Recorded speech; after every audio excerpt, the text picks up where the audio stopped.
우리 함께 말씀 보도록 하겠습니다. 함께 보실 말씀 우리 시편 119편 우리 16번째 단락입니다. 119편 121절에서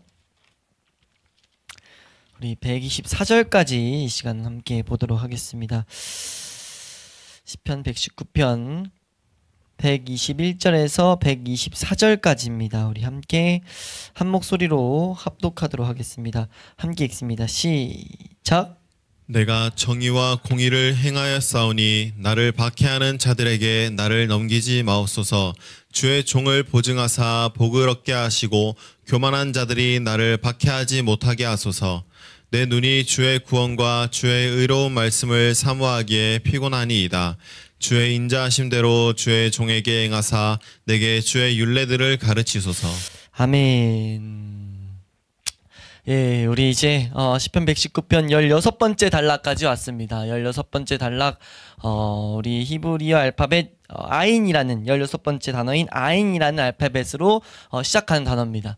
이 단어의 뜻은 눈이란 우리 사람의 눈이란 뜻을 갖고 있고, 이 안에 담겨 있는, 꼭 지금 이 단어를 보다 보니까 좀 더 연구하고 싶은 부분이 이게 어떻게 이것이 이렇게 어원이 맞는지를 좀 더 살펴보고 싶은데 아직 그런 자료까지는 제가 못 찾았는데, 이제 그걸 정리해 놓은 것들이 공통되게 한두 사람이 아니라 그 어떤 자료를 가지고 2차 자료를 정리해 놓은 것들을 계속 보고 있는데, 그 내용이 항상 그 표면적인 단어의 뜻이 있고 담겨있는 뜻이 이렇게 같이 있어요. 저번에 물고기 했을 때 물고기가 물 밖에 살 수 없는 규정이라는 의미를 갖고 있다, 이렇게 말씀드린 것처럼. 그래서 여기도 눈이라는 단어가 직접적인 단어인 거는 확실한데, 이 안에 이렇게 담겨있는 내면적인 의미가 대답이라고 한결같이 이제 써놨습니다.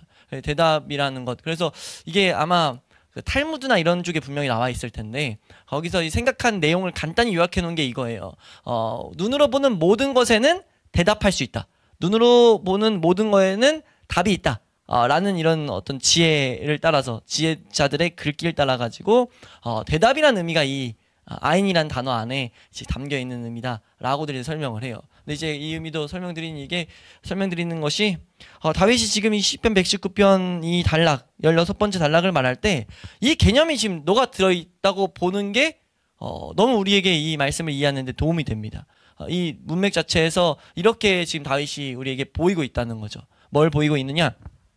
이 세상에서의 문제, 우리가 보는 삶의 모든 것에 있는 문제는, 그 문제에 대한 답은 하나님의 말씀 안에서 찾아진다 라고 볼 수 있다는 거죠. 우리가 이제 한 절씩 보면서 이 세상의 모든 문제의 답을 하나님의 사람들은 하나님 말씀에서 찾아야 된다는 것, 그리고 그렇게 살았을 때 우리가 어떤 태도로 살아가게 되는가에 대해서 우리가 이 단락 안에서 좀 이제 보게 됩니다. 그래서 우리가 한 절씩 좀 내용을 보면서 이 개념을 함께 연결시켜 보시면, 우리 121절 우리 말씀 한번 보겠습니다. 121절 함께 읽습니다. 시작. 내가 정의와 공의를 행하였사오니 나를 박해하는 자들에게 나를 넘기지 마옵소서. 아멘. 다윗이 말하고 있어요. 내가 지금 정의와 공의를 행했다. 여기서 정의는 이제 미시파트, 하나님의 그 판단하다 이런 단어인데, 심판 이런 건데, 정의롭게 그 판단 안에서 지금 의롭게, 하나님의 심판 안에서도 의롭게 행했다라고 지금 말하고 있습니다. 지금 여기서 말하는 것을 우리가 볼 때 하나 개념을 생각해야 될 게, 바리새인들이 이런 말을 많이 했거든요. 내가 하나님 앞에 의롭다. 바리새인들은 하나님 앞에 의롭다는 것을 대단히 중요하게 여겼던 사람들이어가지고 어느 정도 뭘 해놓고 이제 내가 하나님 앞에 의롭다는 것을 막 골목 어귀에서 막 이제 뭐 기도하면서 이제 뭐 찬양하면서 이제 그런 것들을 많이 보였죠. 근데 지금 그 바리새인들이 보이는 그런 고백들과 전혀 다른 것을 우린 좀 이해하고 있어야 돼요. 다윗이 여기서 말할 때는 어떤 그런 교만에서 출발된 고백이 아니라는 거죠. 이건 이 뒤에 문맥을 통해서 우리가 보게 되는데, 이것은 믿는 자들이 갖고 있는, 어떻게 보면은 자랑, 믿는 자들이 갖고 있는 담대함이라고 볼 수 있습니다. 그러니까 성경에, 우리 신약 성경에 보면 우리가 믿음의 길을 올바로 걷게 됐을 때 우리에게 주어지는 은혜 중에 하나가 무엇이냐면, 우리의 양심이 이제 다시 활발히 일을 하게 된다. 양심이 어떻게 보면 중생된다. 우리가 하나님이 양심을 다 심어놨잖아요. 양심을 심어놨는데 세상에서는 그것이 기능을 못하고 있지만 이제 우리가 거듭남이라는 은혜를 받게 될 때 이 양심이 기능을 다시 하기 시작한다고요. 기능을 하기 시작하면서 우리 가운데 주어지는 것 중에 하나가 뭐냐면 우리가 분명 죄인인 걸 아는데 그 죄임에도 불구하고 우리가 하나님 앞에 의롭게 된 사실을 이제 정확하게 봄으로써 정확하게 이해함으로써 되게 담대함을 가지는 이런 장면들이 되게 많이 나와요. 그러니까 왜 그렇게 담대함을 갖게 되죠? 양심이 내가 진짜 하나님 앞에 죄인이다. 양심이 기능한다는 건 그거거든요. 나 정말 죄책을 느낀다 이런 거잖아요. 양심이 죄책을 막 너무 느꼈어요. 죄책을 느꼈는데 그 죄책을 해결할 수 있는 길이 어디밖에 없습니까? 예수 그리스도 안에밖에 없다고요. 그러니까 우리가 양심의 그 죄책을 정확하게 받은 그리스도인 참신자는요, 예수 그리스도의 보혈이 피 뿌려지지 않고서는 해결될 수 없다는 것을 분명하게 알게 됩니다. 그리고 그 가운데 하나님의 놀라운 공의, 하나님의 놀라운 선하심, 하나님의 놀라운 빚을 내가 입었다, 빚을 나에게 주셨다라는 것들을 알게 되죠. 빚지신 예수 그리스도가 나에게 오셨다, 그 의로움을 내가 가진 자다라는 걸 알게 돼요. 그래서 내 가운데 있는 의로움을 자랑할 수 있게 됩니다. 그런 고백들이 종종 나오는데 우리 말씀 몇 군데만 보시면요, 우리 데살로니가 전서 2장 10절 말씀, 데살로니가 전서 2장 10절 말씀 한번 보겠습니다. 함께 읽습니다. 시작. 우리가 너희 믿는 자들을 향하여 어떻게 거룩하고 옳고 흠없이 행하였는지에 대하여 너희가 증인이요 하나님도 그러하시도다. 지금 보세요. 사도들이 말하는데 지금 뭐라고 말하냐면, 사도들, 여기서 우리가 하는 사도들입니다. 우리가 너희 믿는 자들 향해서 어떻게 거룩하고 옳고 흠없이 행하였는지 라고 말해요. 자랑하는, 어떻게 보면 떳떳하게 말하거든요. 지금 다윗이 여기서 말했던 것처럼 자기 안에 있는 공의와 정의를 지금 이렇게 행하였다라고 말하는 것처럼 지금 사도들이 말한다고요. 근데 이 말할 때 이 말하는 이 중심의 내용의 의도, 어떻게 거룩하고 옳고 흠없이 행하였는지, 지금 이 뒤에 있는 앞뒤 내용을 보면 뭐냐면 결국 예수 그리스도를 붙드는 은혜의 길을 걸었다는 거죠. 예수 그리스도만을 붙드는, 예수님만을 구주로 우리가 바라보고 은혜만을 계속 공급받는, 에베소서에서 우리가 잘 지금 보고 있는 대로 그 길을 걸었다는 거예요. 그 길을 걸었을 때 하나님의 은혜를 확실히 가진 자들에게 이런 담대함을 갖게 하신다는 거죠. 이게 얼마나, 심지어 이 담대함이 얼마나 컸냐라고 했을 때 하나님의 심판 앞에서도 지금 이 떳떳함을 이렇게 가질 수 있는 그런 모습까지 갖게 된다라는 것들을 말하는데, 이사야서 38장 1절에서 3절 말씀 보시면요, 이사야서 38장 1절에서 3절 말씀 함께 읽습니다. 시작. 그때 히스기야가 병들어 죽게 되니 아모스의 아들 선지자 이사야가 나아가 그에게 이르되 여호와께서 이같이 말씀하시기를 너는 내 집에 유언하라 내가 죽고 살지 못하리라 하셨나이다 하니. 네, 이어서 2절 3절입니다. 시작. 히스기야가 얼굴을 벽으로 향하고 여호와께 기도하여 이르되 여호와여 구하오니 내가 주 앞에서 진실과 전심으로 행하며 주의 목전에서 선하게 행한 것을 기억하옵소서 하고 히스기야가 심히 통곡하니. 지금 여기서 3절 말씀 보세요. 주의 목전에서 선하게 행한 것을 기억하옵소서 라고 말하는데, 지금 하나님 앞에서 이렇게 말하는 거거든요. 하나님, 나의 삶을 기억해 주세요. 내가 선하게 행했습니다. 주의 목전에서 라고 말해요. 근데 우리 이 역사를 잘 보시면요, 히스기야가 완벽하게 정말 하나님의 칭찬받을 일만 했는가 라고 했을 때 아니에요. 책망받을 일들을 성경에 분명 기록해 놓습니다. 근데 지금 히스기야는 말하고 있어요. 주의 목전에서 내가 선하게 행했다고. 이 중심에 뭐가 있는 걸 우리는 잘 발견해야 되는데, 뭐가 있냐면 하나님이 정하신 그 길에 서 있었다는 거예요. 하나님을 찾는 자들에게 복 주신다라고 했던, 하나님만 의지하는 자들을 하나님이 복 주신다, 하나님이 책임지신다라고 했던 그 하나님의 그 길 가운데 있었다는 것을 계속 나타내고 있다는 거죠. 우리 말씀 하나만 더 보시면 고린도 후서 1장 12절 말씀, 우리 여기서 이걸 잘 보시면 여기서 이제 그 방금 설명드린 내용을 이해해야 될 개념이 나옵니다. 12절입니다. 함께 읽습니다. 시작. 우리가 세상에서 특별히 너희에 대하여 하나님의 거룩함과 진실함으로 행하되 육체의 지혜로 하지 아니하고 하나님의 은혜로 행함은 우리 양심이 증언하는 바니 이것이 우리의 자랑이라. 이게 지금 자랑이었어요. 지금 뭐라고 말합니까? 하나님의 은혜로 행했다. 이것이 우리 양심이 증언하는 바다. 양심은 뭘 증언하고 있냐면요, 은혜를 증언하고 있습니다. 그러니까 양심이 제대로 중생된 자는, 양심의 기능이 회복된 자는요, 절대 자기의 의를 자랑할 수가 없어요. 예수 그리스도의 의만을 자랑하게 되죠. 그래서 이 부분에 있어서 청교도들이 뭐라고 하냐면요, 그러나 각성한 죄인은 양심의 고발을 받으면 자기의 죄상을 인정합니다. 여기서 지금 각성한 죄인은 하나님의 은혜로 성령의 유한 역사로서 죄인임을 제대로 깨달은 자들은 이렇게 한다는 거죠. 자, 양심의 고발을 받으면, 세상 사람들은, 이전에 이런 비교를 해요. 세상 사람들은 양심이 죽어있을 때 고발받으면 핑계 대려고 하죠. 막 도망다니려고 하고 아닌 척하려고 자기를 변호하려고 힘쓰는데, 하나님의 은혜로 죄책에 이제 양심의 조명을 받은 사람들은 자기의 죄를 먼저 인정하게 된다는 거예요. 그러면서 이렇게 말해요. 양심의 가책에 자신이 대응하려고 들지 않습니다. 그때 하나님의 복음의 계시가 양심을 향해 예수님의 핏부림을 선고합니다.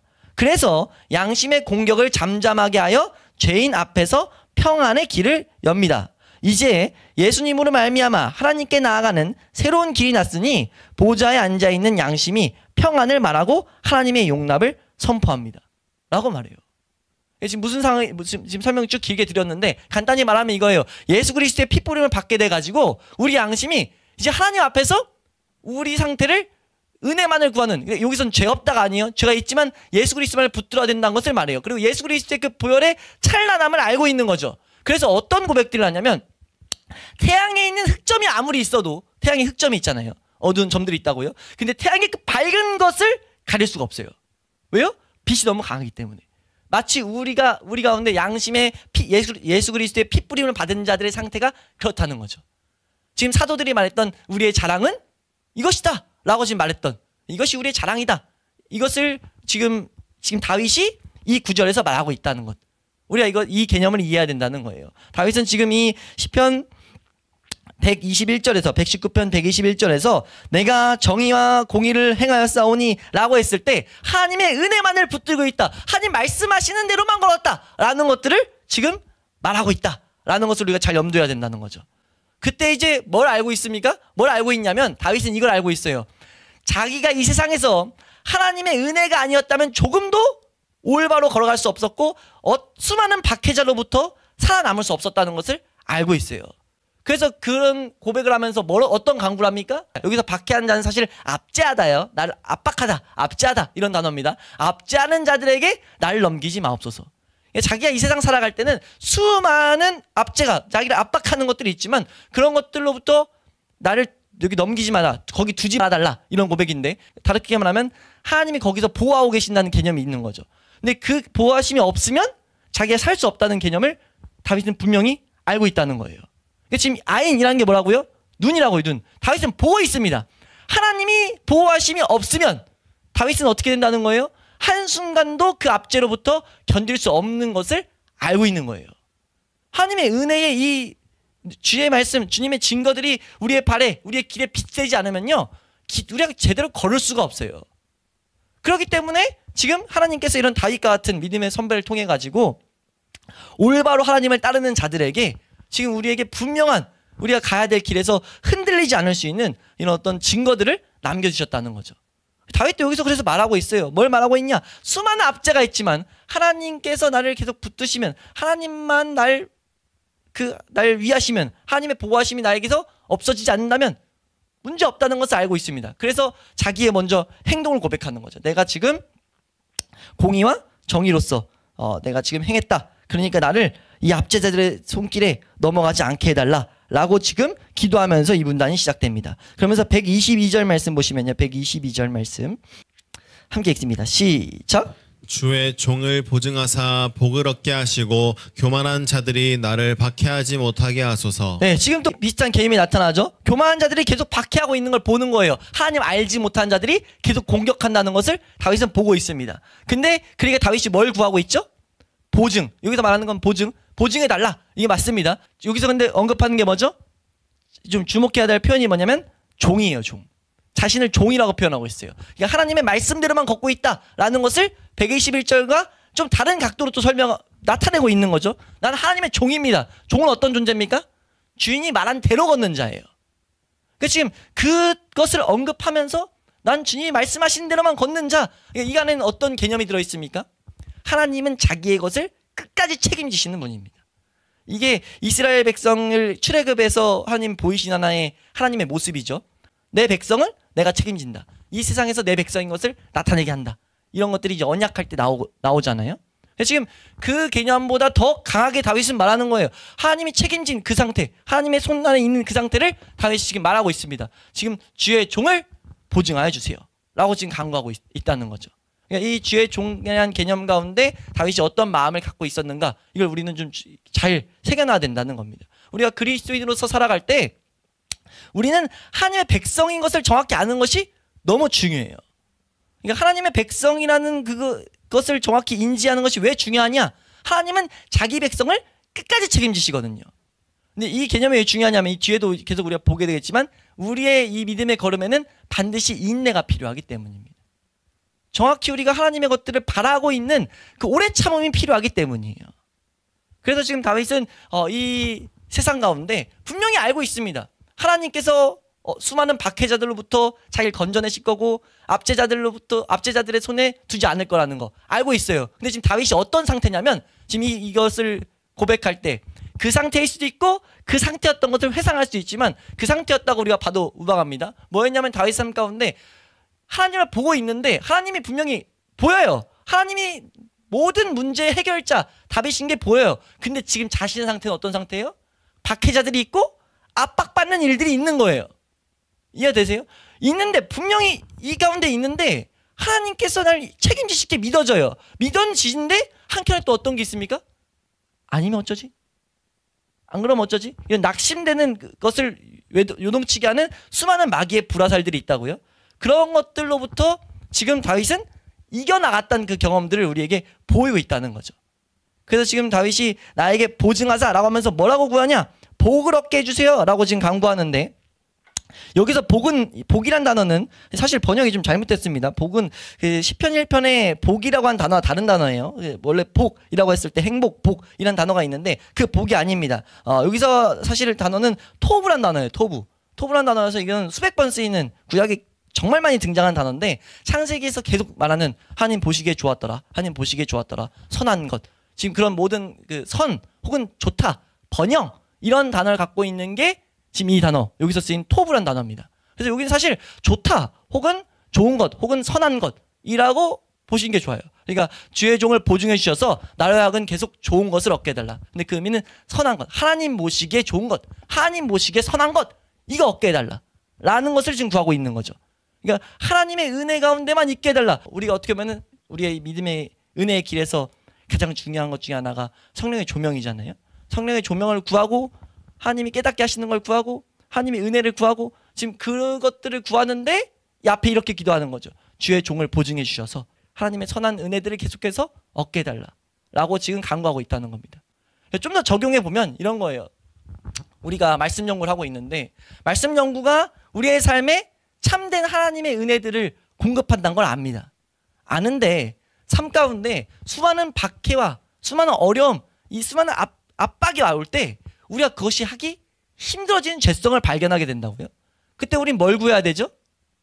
우리가 뭘 구해야 됩니까? 하나님의 은혜를 구해야 되죠. 하나님의 선하심을 구해야 됩니다. 하나님의 좋은 것들을 구해야 되죠. 지금 그거 다윗은 구하고 있는 거예요. 근데 구할 때 어떻게 구한다고요? 주의 종을 보증해 주세요 라고 지금 간구하면서 구하고 있다는 거죠. 이 주의 종을 보증하사라는 간구 안에 뭐가 들어있습니까? 하나님께서 부르신, 하나님께서 건져낸 자는 반드시 책임지신다. 이 개념이 들어있다는 것을 우리는 분명히 알아야 된다는 거예요. 특별히 우리의 보증자로서 우리에게 있는 보증자가 누구십니까? 예수 그리스도가 우리의 보증자 되신다는 것을 우리는 분명히 알아야 될 줄로 믿습니다. 우리 말씀 보시면 우리 이사야서 우리 53장 이 말씀, 이사야 53장, 이사야 53장 우리 7절 말씀 함께 읽겠습니다. 시작. 그가 곤욕을 당하여 괴로울 때에도 그의 입을 열지 아니하였으며 마치 도수장으로 끌려가는 어린 양과 털 깎는 자 앞에서 잠잠한 양같이 그의 입을 열지 아니하였도다. 지금 예수 그리스도가 우리를 위해서 하신 일에 대한 내용이 적혀있는 이사야서 53장의 한 구절인데, 예수님께서 이런 길을 걸으신 것은 우리를 사기 위해서예요. 그래서 구원받은 백성들은 이걸 분명히 알아야 됩니다. 뭘 알아야 되냐? 예수 그리스도가 우리의 보증자 되신다. 보증은 뭐예요? 대신 값을 지불하는 거예요. 대신 내가 책임질게. 이 사람에 대한 것들, 어떤 것에 대한 것을 내가 보증해줄게. 이렇게 하는 거잖아요. 예수 그리스도가 우리의 보증자 되신다는 것을 우리는 분명히 알아야 된다는 겁니다. 예. 그래서 우리가 이런 보증자가 매 순간 필요하다라는 것을 우리는 이 세상에서 기억하며 살아가야 된다라는 개념이 어떻게 보면 이 가운데 배워야 될 중요한 개념이죠. 다윗이 우리에게 보이는, 우리는 이 세상 살아가는 동안 우리의 보증자가 매 순간 필요하다라는 이런 개념들을 우리는 생각해야 됩니다. 맞잖아요. 우리가 이걸 좀 제대로 연결지어서 봤을 때, 차근차근 우리가 생각할 때, 우리의 이 세상에서는 우리를 보증하시는, 우리 가운데 이 보증자 되신 예수 그리스도가 있지 않으면 우리 믿음의 길을 그렇게 살아갈 수 없다는 것을 우리는 분명하게 알아야 된다는 거죠. 이렇게 알아갔을 때, 실제로 걸어갔을 때 어떤 일이 발생됩니까? 우리가 주님의 그 도우심, 이 앞에서 언급했던 이런 은혜들을 구하는 거, 계속 구하는 거 알아요. 아는데 그 일을 하는 데 있어서 실제적인 문제가 뭐예요? 실제적인 문제가 우리에게 주어지죠. 어떤 문제가 있을 수 있습니까? 피곤해요.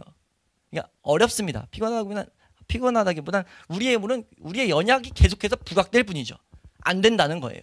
지금 우리가 걸을 때 얻는 그 모든 어떻게 보면 공격들, 겪게 되는 모습들이 지금 이 가운데 녹아서 우리에게 보여주고 있다는 것을 우리가 잘 깨달을 수 있기를 소망합니다. 그래서 다윗이 123절에 이렇게 말합니다. 우리의 이 일에 있어서 우리가 연약하기 때문에 123절 말씀 함께 읽습니다. 시작. 내 눈이 주의 구원과 주의 의로운 말씀을 사모하기에 피곤하니이다. 네, 지금 다윗이 말해요. 내 눈이 주의 구원과 주의 의로운 말씀을 사모하기에 피곤하니이다 라고 말하고 있습니다. 지금 다윗은 그걸 계속 바라보고 있었는데, 이 바라보는 일에 있어서 지금 주님의 구원과 주의 의로운 말씀을 사모하는 것, 사모해야 된다고 그걸 봤잖아요. 그 사모해야 된다는 걸 아는데 너무 피곤해요. 아는데 안 된다는 거죠. 이것을 다윗은 고백하고 있습니다. 이걸 고백하는 중심을 우리는 잘 알아야 되는데, 중심이 뭐냐면, 이걸 하나님께서 기록하게 하신 이유는 뭐냐면, 다윗은 피곤해서 안 했습니까? 아니면 이거를 계속 해나갔습니까? 이건 피곤한 건 당연한데 놓쳐서는 안 되는 일이라는 것을 우리는 알아야 된다는 거죠. 피곤한 건 당연해요. 근데 이걸 우리는 놓쳐서는 안 된다는 것을 우리는 분명하게 새겨놔야 됩니다. 그래서 여기서 좀 주목할 만한 표현 하나가 뭐냐면, 하나님의 그 놀라운 은혜의 말씀을 의로운 말씀이다 라고 지금 표현하고 있어요. 왜 의롭다 라고 지금 말하고 있느냐 라고 했을 때, 가장 표면적인 이유는 절대 변함없기 때문에, 절대 흠이 없고 절대 이것이 상황에 맞게 변질되는 것이 아니기 때문에 하나님의 말씀은 의로운 말씀입니다. 그 하나님의 말씀을 우리는 사모하는 거예요. 사모하기에 마땅한 말씀인 것을 우리는 분명히 알아야 된다는 거죠. 하나님의 모든 말씀들, 하나님의 모든 약속들은 예가 되고 아니오됨이 없다는 것을 알아야 됩니다. 예? 모든 하나님의 말씀에는, 약속에는 예와 아멘만 있을 뿐이에요.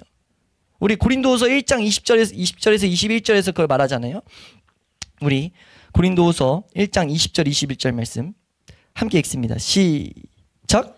하나님의 약속은 얼마든지 그리스도 안에서 예가 되니, 그런즉 그로 말미암아 우리가 아멘하여 하나님께 영광을 돌리게 되느니라. 네. 우리를 너희와 함께 그리스도 안에서 굳건하게 하시고 우리에게 기름을 부으신 이는 하나님이시니. 여호수아 23장 14절 말씀도 함께 보겠습니다. 여호수아 23장 14절 말씀 함께 읽습니다. 시작. 보라, 나는 오늘 온 세상이 가는 길로 가려니와 너희의 하나님 여호와께서 너희에게 대하여 말씀하신 모든 선한 말씀이 하나도 틀리지 아니하고 다 너희에게 응하여 그 중에 하나도 어김이 없음을 너희 모든 사람은 마음과 뜻으로 아는 바라. 아멘. 우리는 이런 말씀들, 하나님의 이런 말씀들을 통해서 하나님의 말씀은 의로운 말씀이라는 것을 분명히 새겨놔야 돼요. 그 말씀을 우리는 사모하는 것은 당연하고, 그 말씀은 반드시 성취되기 때문에 우리의 삶의 방향이 되어야 된다는 것을 우리는 항상 새겨놔야 됩니다. 근데 우리가 여기서 문제는 무엇이라고요? 소망에도 우리 가운데 절대 흔들리지 않는 소망의 대상이 되는데, 문제는 이걸 계속 바라보는 데 있어서 우리가 너무 연약하다는 거예요. 그것을 위해서 우리 하나님께서는 어떤 은혜를 주셨습니까? 우리의 구세주, 우리의 보증자 되신 예수 그리스도가 예수 그리스도 친히 그것을 아신다는 것을 예수 그리스도가 그것조차 본을 보이셨다는 것을 우리에게 보여주고 있어요. 우리 예수님이 십자가상에서 있었던 마음을 어떻게 보면 예언적으로 했다는 이제 해석되는 시편 하나에 이런 말이 있는데 시편 69편 3절 말씀 보면요. 이 시편 69편 말씀은 십자가상에서 이제 예수 그리스도가 하나님을 찾고 있는 그것 이제 그런 것을 고백하는 시다라고 이제 보통 해석이 돼요. 근데 우선 한번 보겠습니다. 3절 말씀 함께 읽습니다. 시작. 내가 부르짖음으로 피곤하여 나의 목이 마르며 나의 하나님을 바라서 나의 눈이 쇠하였나이다. 네, 내용의 배경을 보통 어떻게 해석하냐면 예수님이 겟세마네 동산에서 그 십자가 지시기 전날 밤 하나님 앞에 간구하는 그 간구 가운데 종합적으로 있는 그것이 배경된다고 보통 보거든요. 하나님 앞에 막 부르짖는데 그 예수님의 마음조차 어땠다고요?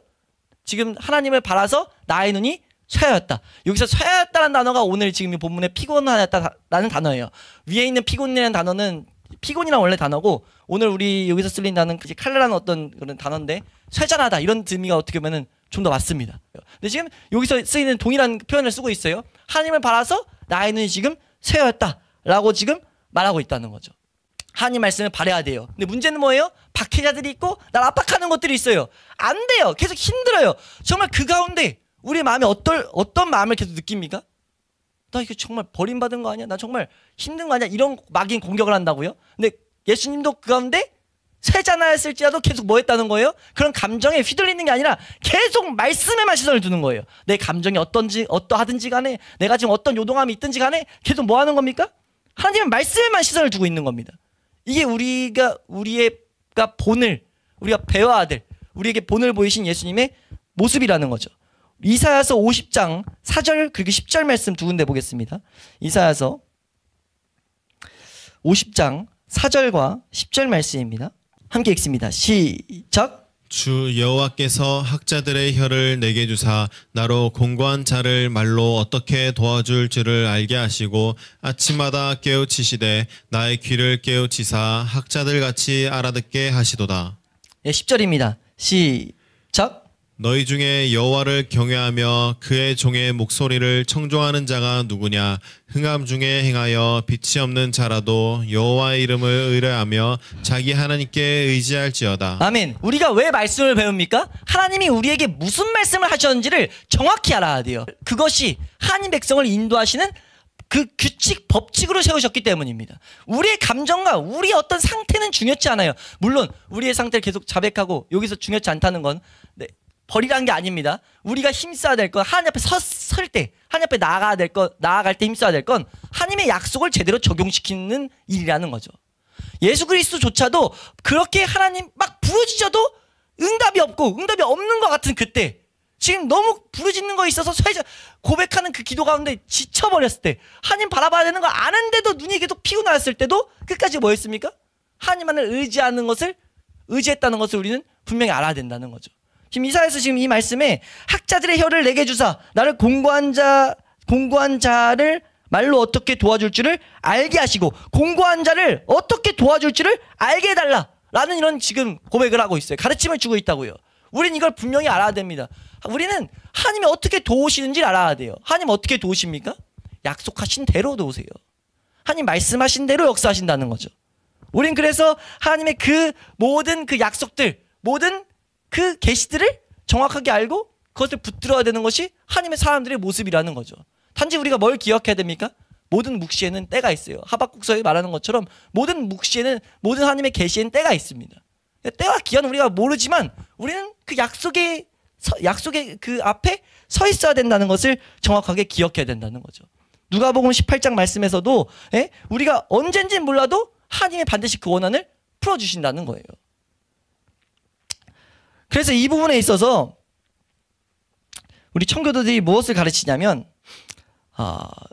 너무 좀 복된 가르침을 좀 그대로 우리가 좀 들었으면 좋겠어서 제가 한번 그대로 한번 읽어드릴게요. 우리의 희망이 꺼져버린 것 같을 때에 마음이 내킨 대로 하지 않는 경건한 열심을 가지고 하나님에 대한 잘못된 원망에 빠지지 않도록 조심해야 됩니다. 그러니까 우리의 희망이 꺼져버릴 것 같을 때 마음 내키는 대로 하지 않는 경건한 열심. 중요한 표현이죠. 마음 내키는 대로 하지 않는 것이 경건한 모습이라는 거예요. 그럼 어떻게 해야 된다는 겁니까? 말씀의 그 규칙, 계속 시편에서 노래하는 말씀의 그 관습, 말씀이 가르쳐준 그 법칙, 그 가운데 우리 서 있어야 된다는 거예요. 그래서 하나님에 대한 잘못된 원망에 빠지지 않도록 조심해야 됩니다. 하나님을 믿지 않는 마음은 마음의 상처를 치료하지도 못하고 우리를 깨우쳐 기도하게도 못합니다.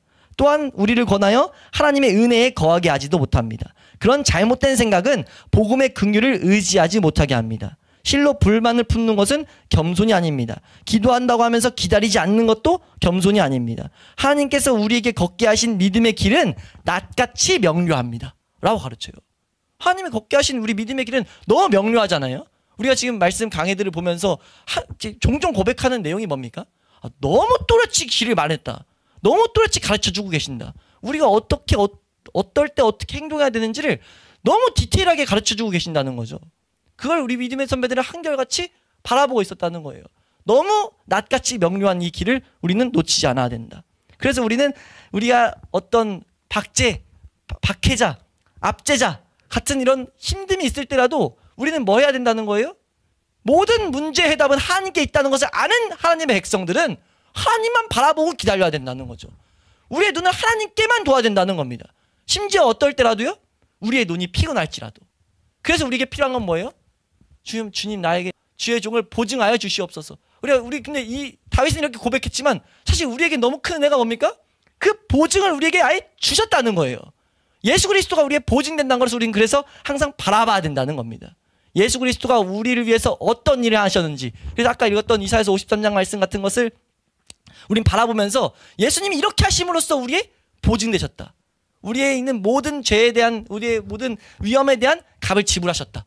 라는 것들을 우린 분명하게 이해해야 된다는 거죠. 한 번만 더 들어보세요. 우리가 용서를 구하고 있는 죄악들 때문에 자신을 이게 실제적인 적용이에요. 우리가 용서를 구하고 있는 죄악들 때문에 우리를 책망해야 돼요. 근데 이러면서 뭐라고 가르치는지 들어보세요. 그러나 하나님께서 과거에 베푸신 자비하심을 인하여서는 하나님을 찬미하십시오. 예수 그리스도를 통해서 주신 은혜, 죄악을 우리가 책망해야 돼요. 책망해서 자백하고 돌이켜야 된다는 걸 안다 할지라도 그 상황 가운데서도 우리는 하나님을 찬양해야 됩니다. 그러니까 이걸 잘 알아야 될 내용이죠. 마귀는 어떻게 합니까?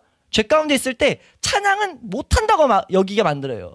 근데 우리는 죄 가운데 있을지라도 우리는 찬양할 수 있습니다. 뭐로 인해서요? 예수 그리스도가 행하신 일로 인해서요.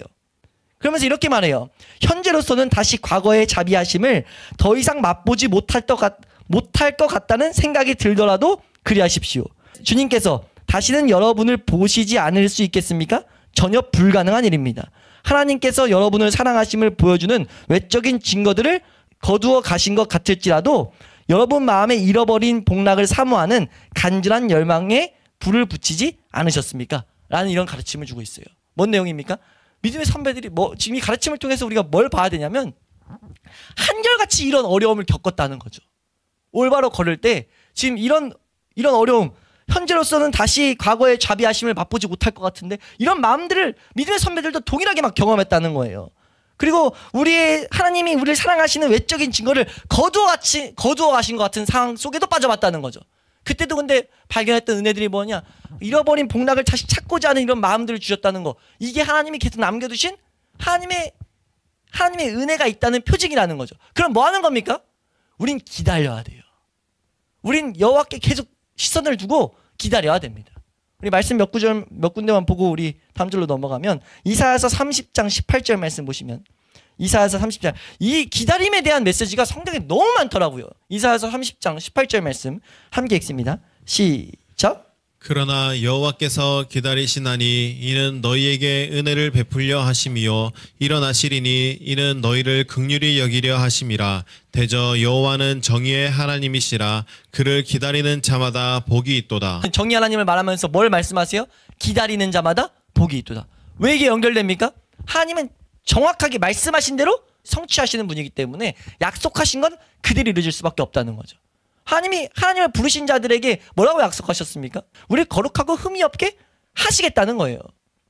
그럼 그 약속에 우리는 기대서 우리가 걸어가는 일에 있어서 하나님을 바라는 것이 우리에게 가장 중요한 하나님만을 바라보고 있는 것이 가장 중요한 일임을 우리 놓치지 않아야 된다는 거죠. 그래서 이런 고백을 해요. 이런 고백이 있어요. 이사야서 말씀 동일한 이사야입니다. 이사야 45장 15절 함께 읽습니다. 시작.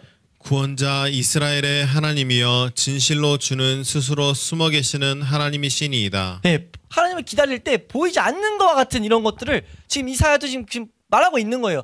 자신의 편에서 안 보이고 있다. 그래서 우리가 이런 태도를 가져야 돼요. 하나님이 약속하신 것을 아무리 더디 이루어 우리가 막 의문을 갖게 되는 그런 모습이 있어도 하나님이 알길 바라는 것이 있다는 것을 이제 알아야 된다는 거죠. 우리가 막 의문이 생길 수 있거든요. 왜 이렇게 안 이루어지지? 이렇게 새겨놔야 된다는 거예요. 하나님은요, 우리 삶 가운데 결코 자기의 의로운 말씀을 잊어버린 적이 없다는 사실을 우리 기억해야 된다는 거예요. 하나님 자신의 그 의로운 말씀을요, 단 한순간도, 잠깐이라도 잃어버린 적이 없습니다. 그 말씀대로 이 세상을 운행하고 계시고, 말씀으로 운행하고 계시고, 말씀대로 역사하고 계신다는 것을 우리는 알아야 돼요. 누구는요? 하나님 백성은요. 우리가 그럼 하나님 백성이라고 말하면서 이 세상에서 뭐 압박하는 게 뭐 있다고, 날 박해하는 게 있다고, 그래서 하나님의 역사가 좀 안 보인다고 우리가 그 믿음이 흔들려서야 되겠냐는 거예요. 그거는 내가 이 세상, 하나님의 백성에게 준 이 세상을 정확히 바라보는 이치를 모르는 자들이죠. 그래서 아까 시작할 때 말씀드렸는데 이 아인이란 단어 가운데 어떤 메시지를 하냐면요, 이 본문과 상관없이 아인이란 단어 가지고 이건 그리스도인들에게 적용했을 때 하나님의 말씀이 모든 삶의 문제의 해답인 것을 아는 자, 그걸 넘어서서 좀 더 연결해서 하나님의 말씀을 올바로 볼 수 있는 영적인 눈을 가진 자, 이런 의미들을 이제 대입해서 막 말하는 것들을 봤는데, 하나님이 우리에게 구하라고 하시는 은혜는 그거잖아요. 하나님의 말씀을 올바로 아는 눈. 다윗은 그걸 가졌다는 겁니다. 가져서 봤더니 수많은 박해와 압제 가운데서도 놓치지 않아야 될 것은 하나님의 말씀과 하나님을 바라는 이 눈, 이것만을 놓치지 않으면 되는구나 라는 것을 알았다는 거죠. 기다리는 것만 하면 된다는 걸 알았다는 거예요. 그래서 우리가 이 구절에서 121절, 122절 이 원리를 알아가지고 계속 그렇게 구한 겁니다. 하나님만 바라고 하나님만 내가 구합니다. 근데 문제는 뭐였어요? 123절에 하나님만 기다려야 된다는 걸 아는데 내 눈이 너무 피곤해요. 그러니까 이 123절은 기다리는 것이 전제되어 있다는 거예요. 기다리고 계속 바라는 것, 안 놓칠 거라는 것, 그게 전제되어 있는 상태입니다. 그래서 우리에게 주어지는 다윗의 모습이 뭐예요? 124절입니다. 124절 말씀 함께 읽습니다. 시작.